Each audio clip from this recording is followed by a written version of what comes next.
పూర్తయిన రామాయపట్నం పోర్టును design build finance operate transfer విధానం కింద ప్రైవేట్ పరం చేసే నిర్ణయాన్ని కూటమి ప్రభుత్వం తక్షణమే వెనక్కి తీసుకోవాలని నెల్లూరు జిల్లా వైఎస్ఆర్సీపీ అధ్యక్షుడు మాజీ మంత్రి కాకాని గోవర్ధన్ రెడ్డి డిమాండ్ చేశారు.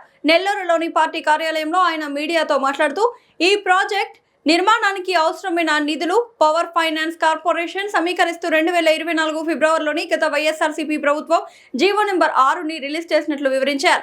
మొత్తం ప్రాజెక్టు నిర్మాణానికి 4,929 కోట్లు అవసరం కాగా అందులో 3,928 కోట్లు పవర్ ఫైనాన్స్ కార్పొరేషన్ ద్వారా సమీకరించుకునేలా వెసులుబాటు కల్పించామని చెబుతూ రాష్ట్ర ప్రభుత్వం కేవలం 991 కోట్లు మాత్రమే వెచ్చించాల్సి ఉంటుందని వివరించారు. ఆ డబ్బు కూడా రాష్ట్ర ప్రభుత్వం పెట్టలేకపోతుందా అని ప్రశ్నించారు. గడిచిన 2 ఏళ్లలో రామాయపట్నం పోర్టు కోసం ఎంత నిధులు ఖర్చు చేశారు, ఎంత పనులు చేశారో చెప్పాలని డిమాండ్ చేశారు. DBFOT కింద పోర్టు దక్కించుకున్న సంస్థకు ఏ నిబంధనలు విధించారు, ఎన్ని ఉద్యోగాలు ఇస్తారు, మత్స్యకారుల తీర ప్రాంత ప్రజల ప్రయోజనాలు కాపాడడానికి ఏం చర్యలు తీసుకున్నారో ప్రజలకు చెప్పాల్సిన అవసరం ఉందన్నారు.